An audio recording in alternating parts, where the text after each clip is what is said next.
Hello everyone, I want to welcome you to Child Law. My name's Nicola Ross, and some of you I already know because I've taught family law and I've taught criminal law, and I also taught into first year for a number of years. I want to give you a little bit of information about the subject and how I came to be teaching it and what I hope we're going to achieve this year. I've had the pleasure of teaching this subject for a number of years, but there's some fairly important changes this year. The changes include the fact that we previously had all of our students, that includes all our law students and all our social work students, working together for the 3-hour seminar. And that became a problem when the numbers of social work students increased, and I think there's close to 60 this year.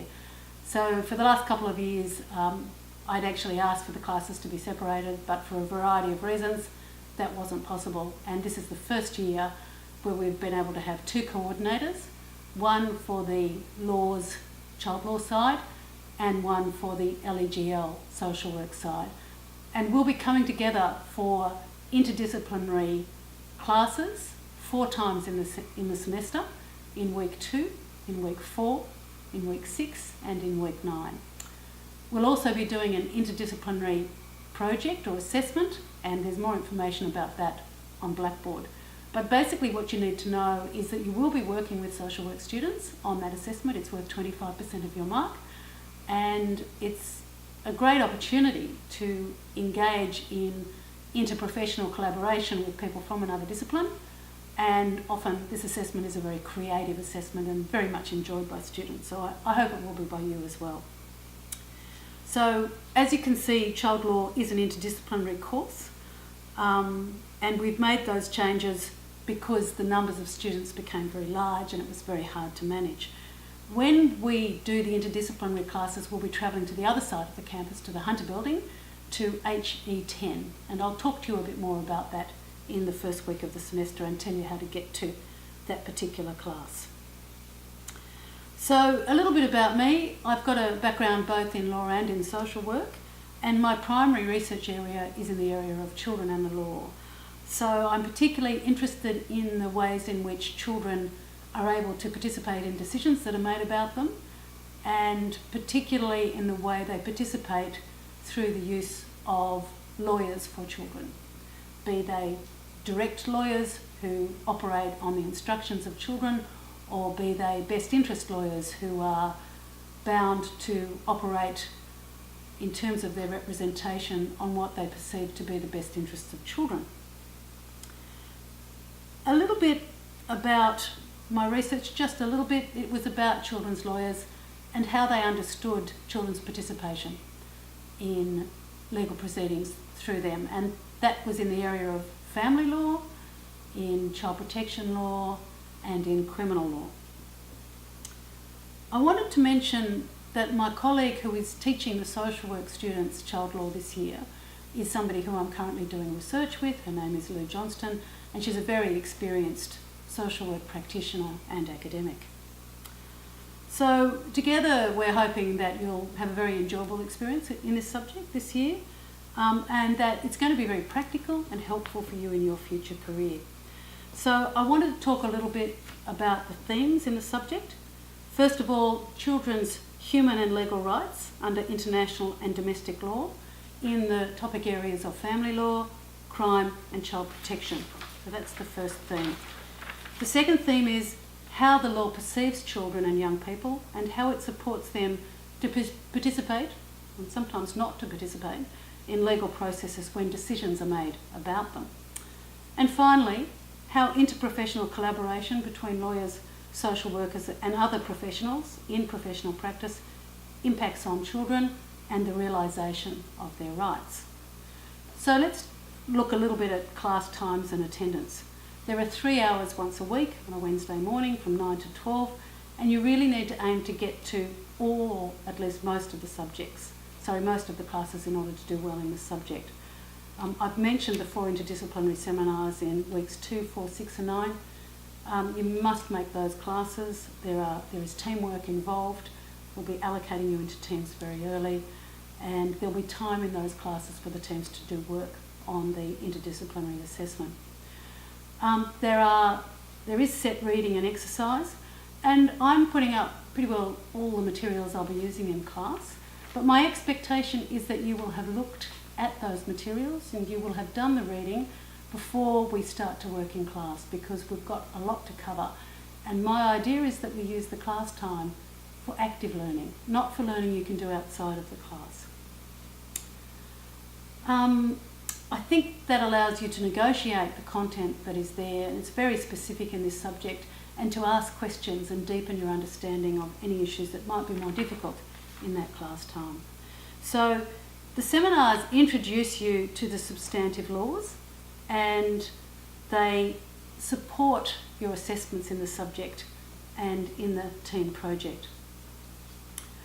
So, talking a little bit more about children and young people's human and domestic legal rights, we begin with a look at the United Nations Convention on the Rights of the Child and children's legal capacity.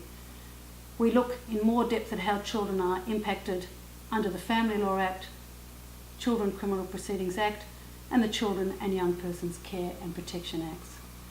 If you have a look on Blackboard, you will see that there are 5 modules in the course, and we start with setting the foundations, if you like, for the course, and then move into substantive areas of law, including family law, juvenile justice, family violence and other forms of violence that affect children, and child protection.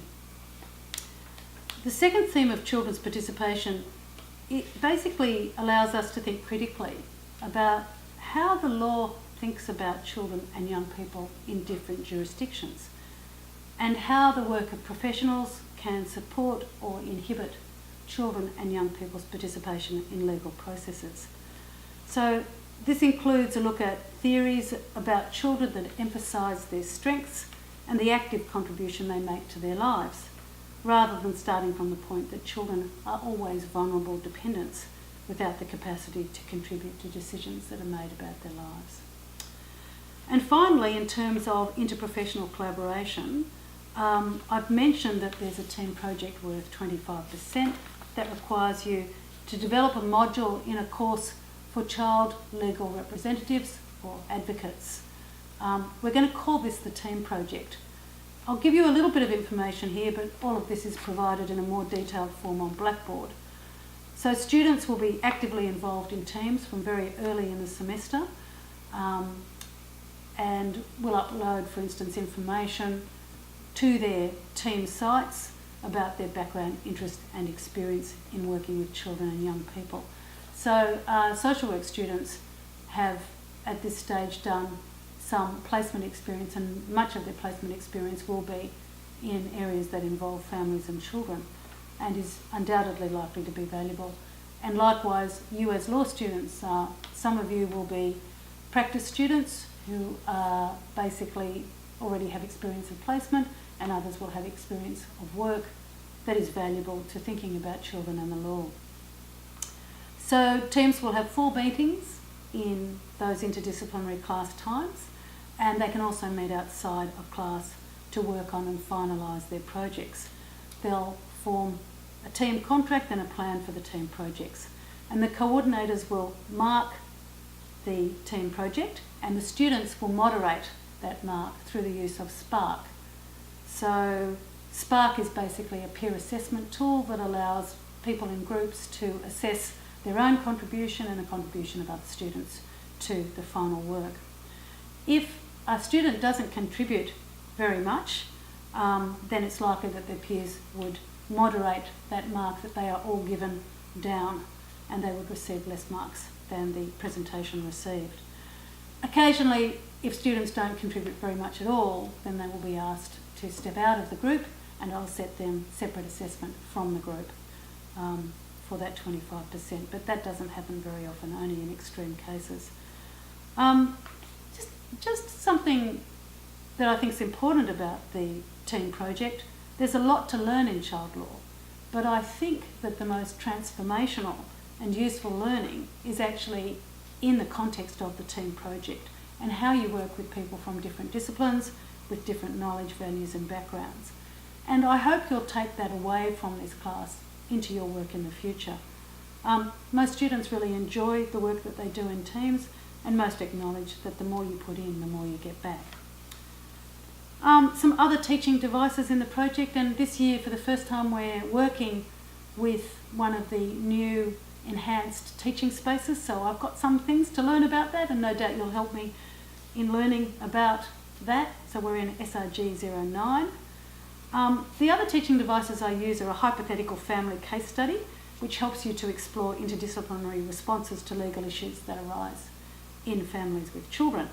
So we've made a film based on some aspects of the family situation to give you a better idea of the kinds of situations that children's lawyers and associated professionals such as social workers are likely to meet in the field. So students will work in teams in class in those interdisciplinary classes to think about responses to the needs of children and young people in these families.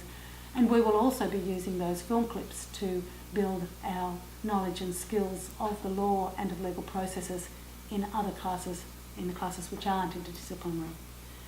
We bring guest speakers in, usually in pairs of a lawyer and a social worker, into the interdisciplinary classes to introduce you to the substance of the law and how it's practiced in those fields. And those presenters are able to make the law really come alive, and you can ask questions and we can set case studies that help you to deepen your understanding.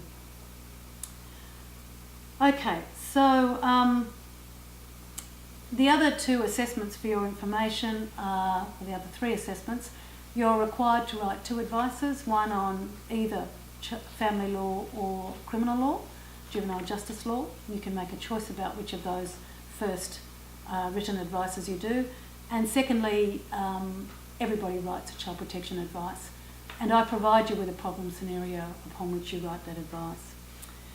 In relation to the use of Blackboard in this subject, you'll notice that there are modules. As I've mentioned, there are 5 modules, and in some of those modules you've got individual weeks. So the first module has 3 weeks, the second module has 2 weeks, and the final module, for instance, has 4 weeks. So each topic is divided into a content folder on Blackboard. Sometimes there are 2 content folders. I will attempt to get the materials up on Blackboard as early as possible to allow you to read ahead of classes, and I do anticipate that you will have read the content. That allows us to use the class time to deepen your knowledge, as I said. All the information about the assessments is under the assessment tab. Please go and explore it for yourself.